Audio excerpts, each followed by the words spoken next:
Good afternoon and welcome. Welcome indeed, yes, to another edition of the Mark Moses Show podcast, as we're always broadcasting from the Anidjar and Levine Accident Attorney Studios. Take back control of your life. Call today, 1-800-747-FREE. That's 1-800-747-3733. It's Anidjar and Levine Accident Attorneys. All right, here's who we have on for today. The man with the best hair in all of the land. He is my great friend, basketball legend, coach. Yes, superstar. He is Billy Mims. Coach, how you doing today? I'm doing great, Mark. I mean, college basketball has started now. It's all underway. We've got a lot to talk about there. The NBA, great finishes in some games. You got to see your Bears win in Cincinnati this week. The Dodgers won back-to-back World Series. I mean, for a sports fan like you and I, just doesn't get any better, I think, this time of the year.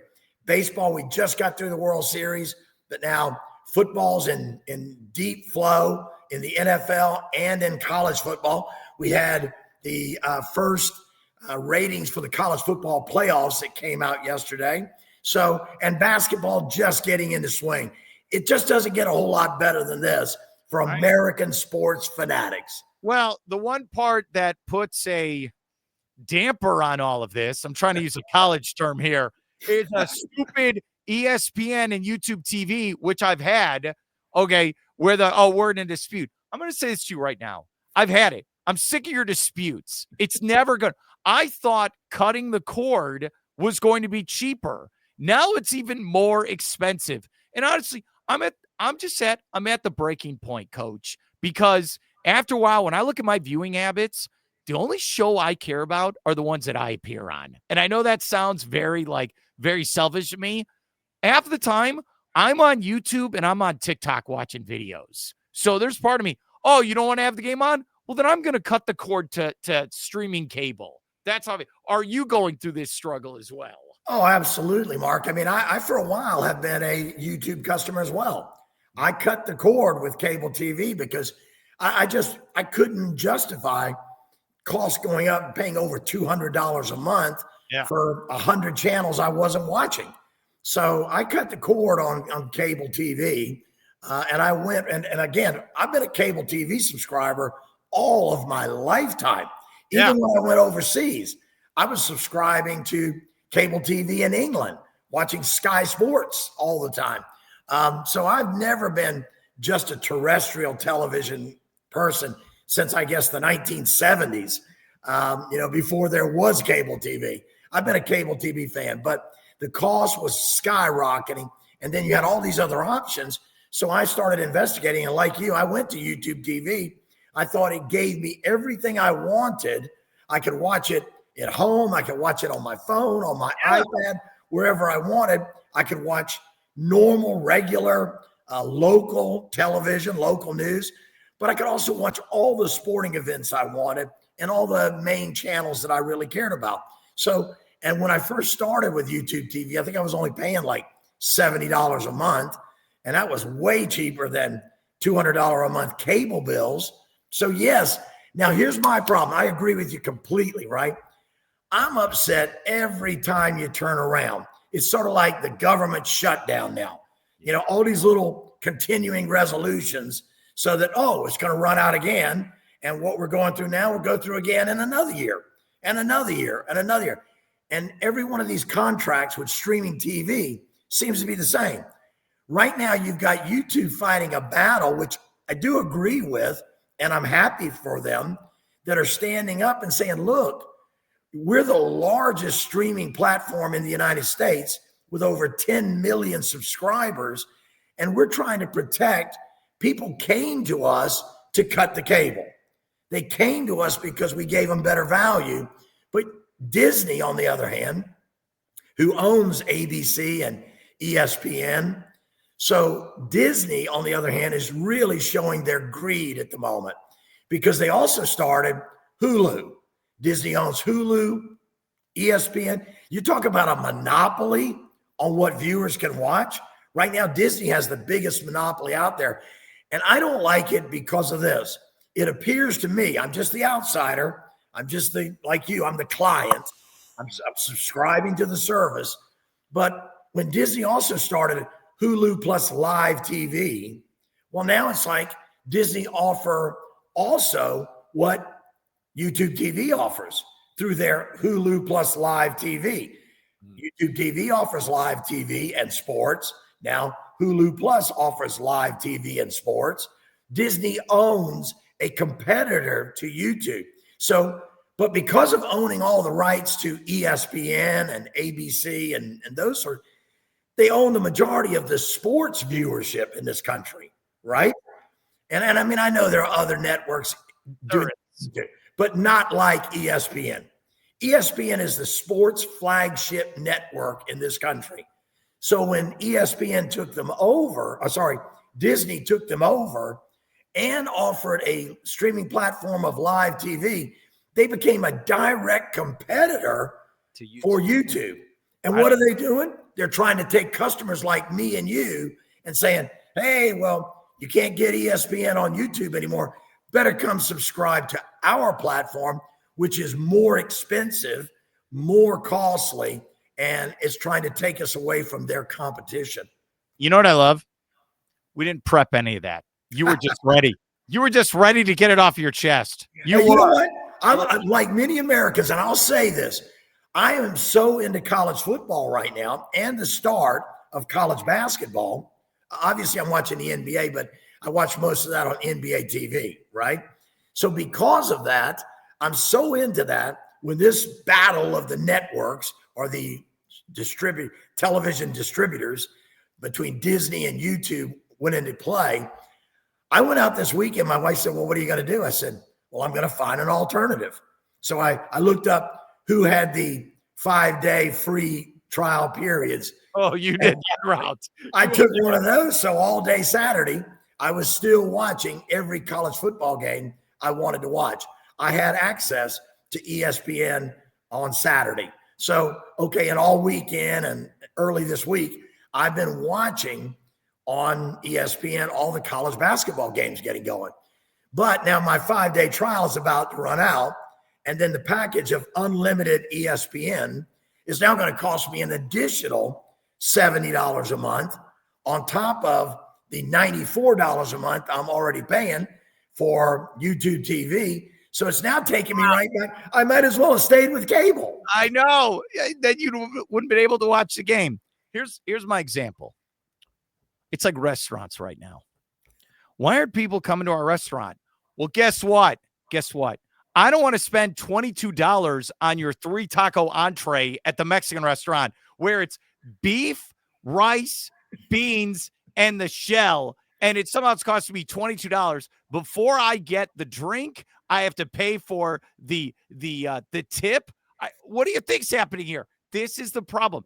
I am not spending this much to watch sports. And the problem is sports is what's keeping television alive. It's the only thing that is an appointment television.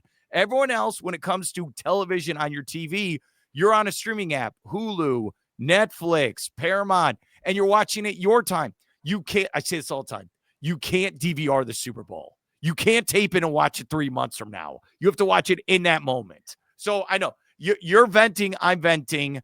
And here's the best point where people need to understand this. This is why we try to stand up for the consumer, you and me and everyone watching this, is this idea of, hey, the NBA is going to sign this new TV deal. This is great. Players will make more money. Everyone's making more money. Guess what, dumbass? Who's paying for that? You, the consumer. If Devin Booker's making $70 million a year, your cable bill's going to go up. And that's what's happening. Absolutely. It's ridiculous. That's this war has got to end. The government shutdown's got to end, and life has to go back to some sort of normalcy at some point. Again, and I'm not spending $25 on your taco entree at the restaurant. Well, you say that. You can't even go to a fast food restaurant now without spending $15. If you get, the funny thing, the extra value meals, right? That used to be, you could get a value meal for like under $5. Not anymore. The extra value meals now are just, we just got you to the $10 mark. It's under $10. And I'm going, Where is value in that? It's fast food. It's fast food. It's not chef prepared, right? No one is bringing it to my table. There's no waitresses being nice to me and checking on me every 3 or 4 minutes. I cannot stand, I'm sorry, this is my last rant. It's okay. Going to any kind of fast food restaurant or any kind of restaurant where you walk up to the counter, you order your food, you stand and wait for it, you then take it to your table and you clean off your table. But yet when you buy the food, the bill comes back with your credit and it wants to know if you want to tip them. Tip them for taking my order? No way. Dude, I don't like when restaurants at the end go scan the QR code and pay the bill on your phone. No. You're going to take my card. Now I sound old. I'm not my dad. You're going to take my card. You're going to do it for me. Because what's the point of this is ridiculous. Okay. I like we went 10 minutes. Haven't even talked basketball yet. We just had, okay. I'm going to say this. You know, it was a great story from last night because we both know him personally. You talk about stealing people's money. I like this. So our good friend Jeremy Shulman, who's now the coach at UT Martin, his team flew to Las Vegas, got paid by UNLV, a distinguished basketball program for Division I sports, went there, got paid, beat them on their own court, and then left town. What is this, the Wild West? Is this? I love it. It's like Billy the Kid showed up. I'm so happy. I know Jeremy's probably still sleeping from the 3 hour. It's like West Coast time. I texted him. I said, big time win, buddy. Big time win. And John Rothstein and other basketball insiders, they were tweeting out, big win for UT Martin. I'm rooting for UT Martin for Jeremy. How big? I mean, you've been around basketball a long time. How big is that for a young coach like that? Oh, that's huge for Jeremy. It's huge for the program, UT Martin. Again, I mean, I know they've had ups and downs. They've had some wins here and there in the past through various coaches. I mean, they are in a hidden part of Tennessee. Yeah. They're not a big city program. You got to drive an hour and a half or 2 hours to get to an airport from Martin, Tennessee. Okay. When people say the University of Tennessee, UT Martin, a lot of people wonder, is it in Texas? They're not even sure it's in Tennessee. So Jeremy's taken over a program that is a rural college basketball Division I program. They've got a great campus, a great school, great people around there, great small town. But outside of Martin, Tennessee, they're relatively unknown. To go to Sin City, where they went to for last night, and take on. Now, I had the unique circumstance of knowing both head coaches in that game last night. Josh Pastner, who's the brand new head coach at the University of Nevada, Las Vegas, UNLV, home of Jerry Tarkanian. They should have changed, Tark the Shark was legendary there. They won a national championship under Jerry Tarkanian, chewing on the towel and doing his crazy stuff on the sidelines, but great coach. Their new head coach, Josh Pastner, has been deep in the NCAA tournament as a head coach at Memphis. He was an assistant to John Calipari at Memphis. When Cal left Memphis, Josh took over and did a great job at Memphis and took them deep in the NCAA tournament. He then went to Georgia Tech. At Georgia Tech, once he won the ACC tournament at Georgia Tech, won an NIT at Georgia Tech, got in the NIT, the NCAA several times, was one of the top coaches in the ACC. Then now he takes over. This is his first year at UNLV. So some scheduling guru at UNLV decided, hey, Josh, we're going to get you an opening win in your Rebel coaching career. So we've got you UT Martin coming to play. And Josh probably said, are they in Tennessee? Or wait, no, they're in Texas, right? West Texas. Not a bad trip. We don't have to pay them that much. No. They found out last night who UT Martin was. Second year head coach Jeremy Shulman knocked off first year head coach Josh Pastner at UNLV. And as you said, it's always fun to get a big giant, to knock down a giant name, a historic name, right? For a young coach, for a young program. Jeremy's gotten rid of everybody that was there 2 years ago. They all abandoned. he has an entirely new team that he brought in himself over the past 2 years. And Jeremy proved that, if I can win in junior college, I can win anywhere. Yes. And he's proved last night in going out and beating a veteran Division I head coach in Josh Pastner, a prominent program like UNLV.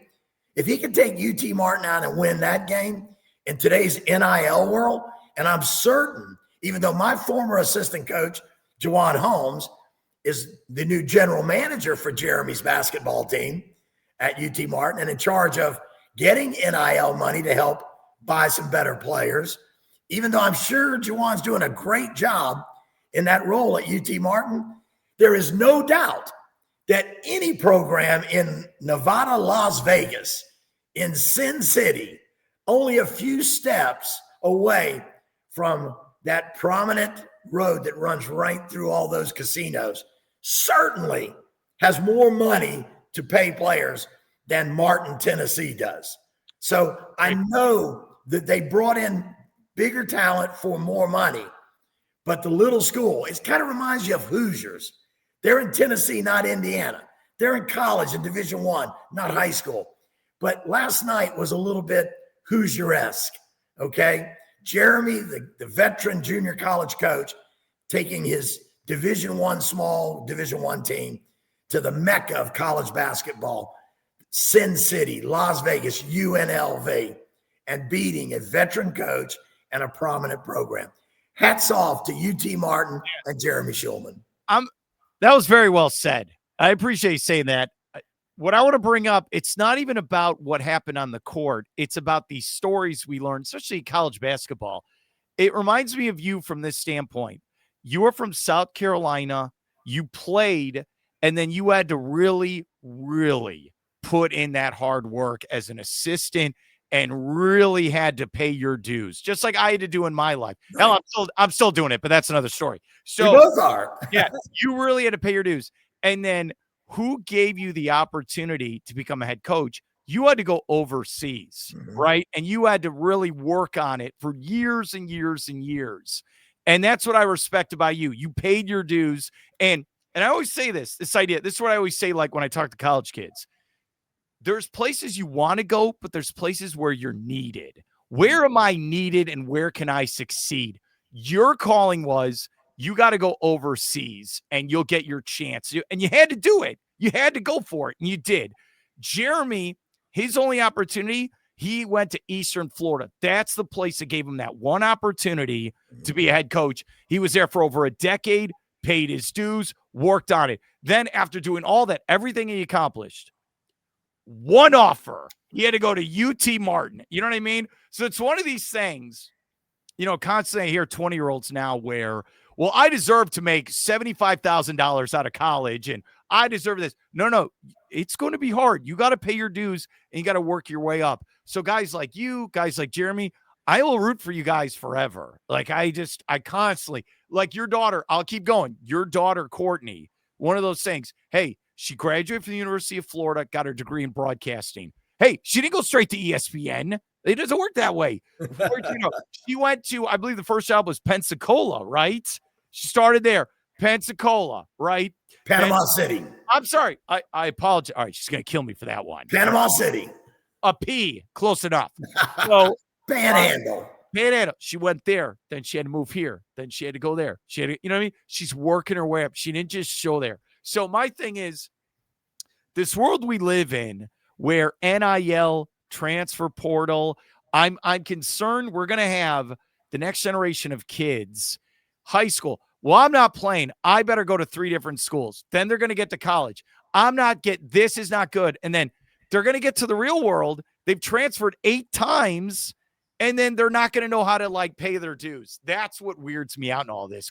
I'm sorry I went on my high horse there for 10 minutes. But so I'm going to root for him. I'm rooting for you. I root for the underdog that's got to keep going. That's what it is. Well, you've got that in your blood. You're a Bears fan. Okay? Well, yeah, that's another. You're used to rooting for the underdog. Dude, this is like it should be in a movie or like a Hoosier style movie. So much pain the last 25 years of not having an offense. Like if you're a like a New England Patriots fan, well, we had Brady for 20 years. Or like you're the Packers. We had Brett Favre, Aaron Rodgers, now we have Jordan Love. It's so easy. It's not easy. We never have an offense. So we never had a Joe Montana. You never had a Terry Bradshaw. So like when Caleb Williams, and I'll stop talking about this. The game's on the line. There's 40 seconds to go. And he threw that pass. And we caught it and ran for a touchdown. My brain couldn't even compute that we're allowed to do those things. So I'm standing by my dad, and I grab my dad. And it was one of these great moments. My brother's there, and we're all screaming, and my voice is still hoarse today. And I turned to my dad. I don't do this often. I said, I think we have a quarterback. Like, you don't get to say that very often. Like, I think we got something here. And it's kind of like when Cleveland got LeBron in 2003, and you're like, you know what? I think kind of like the Chiefs, Patrick Mahomes. I think we got a quarterback like this. It's one of those moments in sports where you're like, you know what? Maybe we won't be dog bleep after a while. Like this is like, I'm sorry. And it is that it's such a great feeling when you finally got that one guy that not just about his talent, but also his leadership. That he not only, you saw how great Caleb Williams was out on the field, right? And what he was doing out there. I guarantee you he's an All-American, All-NFL in the locker room as well. He's got those guys on board now following him. And it's like the same with LeBron when he came to Cleveland. All of a sudden, everybody on the team, everybody in the organization, everybody in this city believed they could win an NBA championship because he had arrived. Look at what Luka Doncic is doing now after okay, we've had LeBron and we've won some titles, but his time's almost up. But God, we've got Luka Doncic coming in. So there's a belief, a hope back in La La Land, that they could win again. I mean, look at the Dallas Mavericks. They brought in Cooper Flag, and he's starting for them right now as an NBA first-year rookie, one and done in high school, right to the NBA. I mean, college at Duke, right to the NBA, one and done. And I think you can look around and you can see those guys. If you look in college basketball right now, look at the tremendous freshmen, that are probably going to be one and dones as well. But I watched BYU. Talk about a program that's really jumped up. BYU football is in the college football playoff chat. BYU basketball is ranked, nationally ranked preseason, and looked really good the other night. AJ DeBonsa, their young rookie, true freshman player, put on a show in his first game in college basketball. 21 points and took over in the second half, carried them to a really good victory. So there's a lot of that sort of mentality of if you've got the guy, and when you, like you said, I think we have a quarterback. There are so many coaches, so many fans that want to have the opportunity to say that about their star. We got the guy. I think we've got the guy. And if you're the Dallas Mavericks, you trade him away for a bag of beans because you're insane. Still the worst trade in NBA history, although the Orlando Magic traded a guy named Nikola Vucevic. And what did he do again last night, Mark? Game winner, 2 seconds to go. For your Chicago Bulls. You know what he might win? Vooch has been down the last couple years. I will admit that. He could potentially win comeback player of the year, if that's even an award in the NBA. I think it still is. But he was a two-time All-Star with the Magic, then traded away during the pandemic. I'm telling you, dude, him, most improved player will probably be Josh Giddey. Like, what? What? It's crazy. But they're well coached, and now all of a sudden, they got the guys. They go to Philadelphia, who are, one of the top teams in the East like them. Yeah. And, this is a tough game on the road against my old friend Nick Nurse. And so the Bulls go to Philly, and it is a barn burner. It's back and forth. But the Bulls don't actually lead in the game until 3 seconds to go. Oh, yeah. It was in Chicago. I apologize. Oh, sorry, in Chicago. No, you're right. No. Dude, they were down 24. And I saw them play down 24 at home, as you said, down 24 at home, and they trailed the entire game. And Nikola Vucevic, and it's not like he's a post player. It's not like he hit a layup or a dunk or an offensive rebound putback. He's standing in the corner, and he drills a big-time corner shot to give them the first and only lead of the basketball game. I will say this to you. They're the biggest surprise so far in the NBA. And the Magic, I know we talked about it last week, they're the biggest disappointment. They were featured on Peacock last night and NBC against Atlanta with no Trae Young. And they just got ran out of the building. And there was a quote I saw from this one reporter, I think it's Chris Maddox with Sports Illustrated. He goes, look, stop doing the slow pace nonsense. Everyone else in the NBA is going high up tempo. What are you doing? But you know where that's come from, right? Where? Because they're selling that the only reason that they believe their only reason they are capable of being a playoff contender is they keep selling this mantra. We're the best defensive team in the league. You know, we play defense. We play defense. Well, then you're not. But you're if you try to slow the game down, you're also trying to say we can't score enough points to beat our opponent. So is that great defense or is that manipulating the game? The Magic are trying to win playing a tempo game, but not an up-tempo game, a slower tempo game. They're trying, as you said, they play at a slower pace. The rest of the league is on steroids right now. Yeah. Not really, again. I know what you mean. I'm not saying it, that they're taking steroids, but they are playing on high octane energy. The league has become a game where you see it's not uncommon to see 130 points scored in a regulation game any night.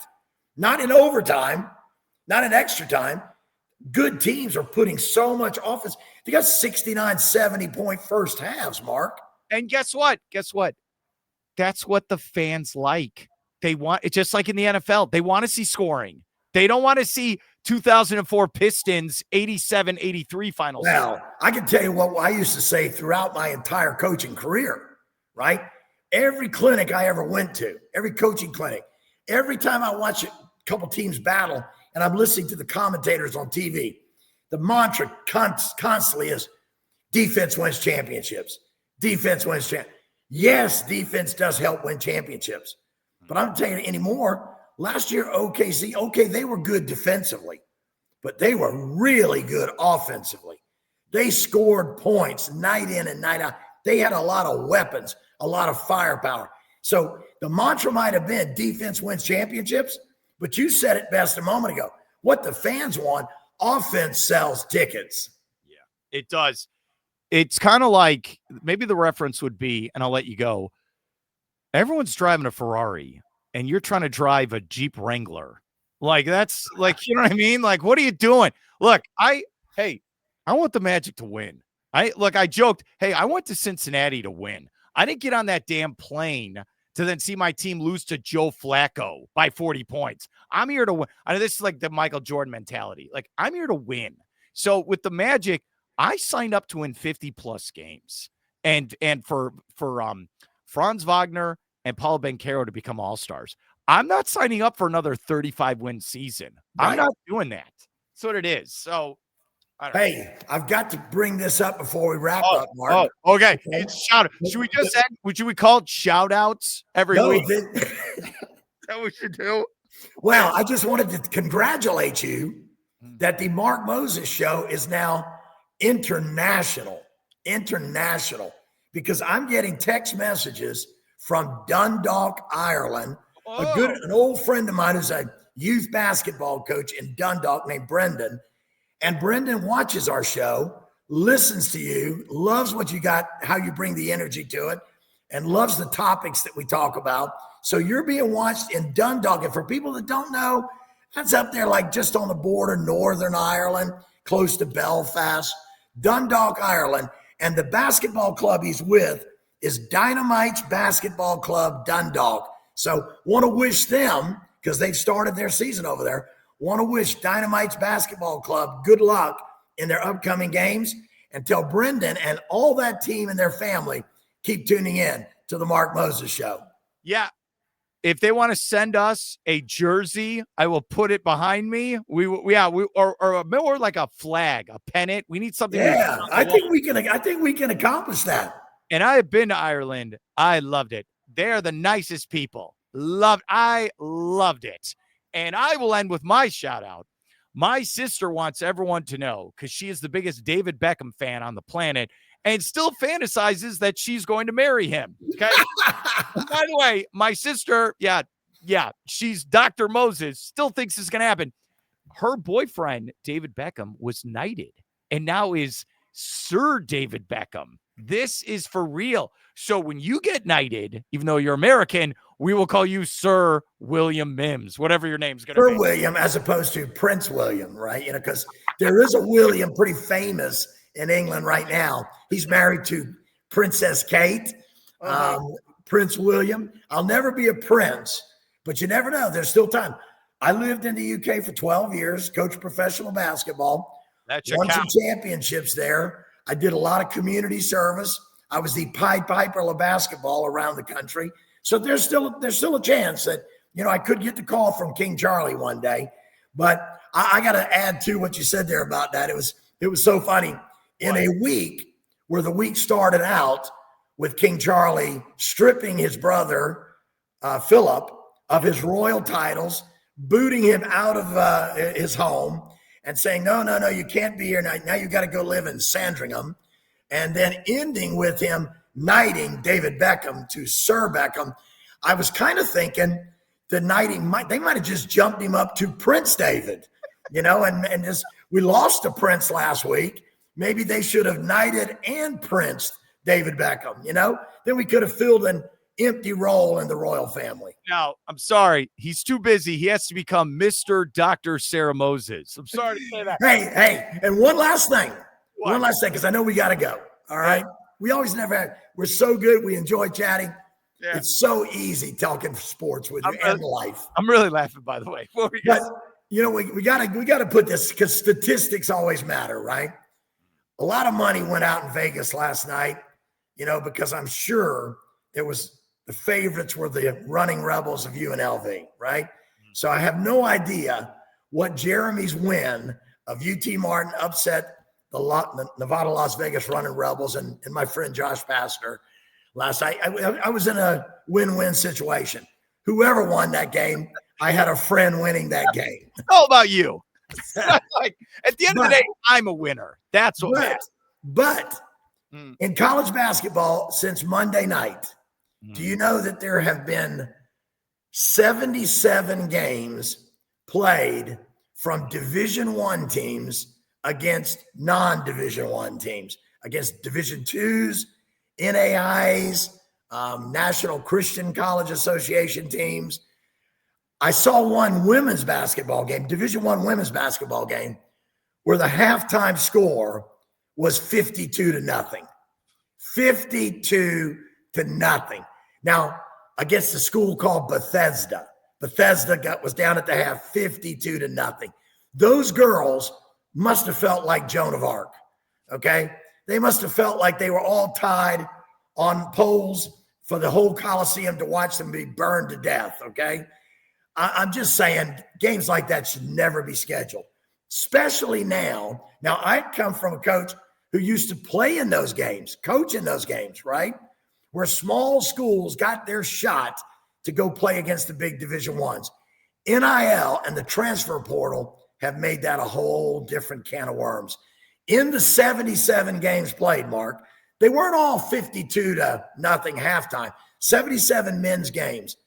It is a 76-1 record. Division I's against non-Division I's. There's about 20 more taking place tonight. Hopefully, maybe there'll be a number 2 upset victory. But the reason I say it's 76-1 in those first 77 games is because those 76 teams that won are paying a lot more money for their talent than those 76 teams who got beat. Well said. Coach Billy Mims, thanks for your help. I'll talk to you next week. All right, man? Cheers, Mark.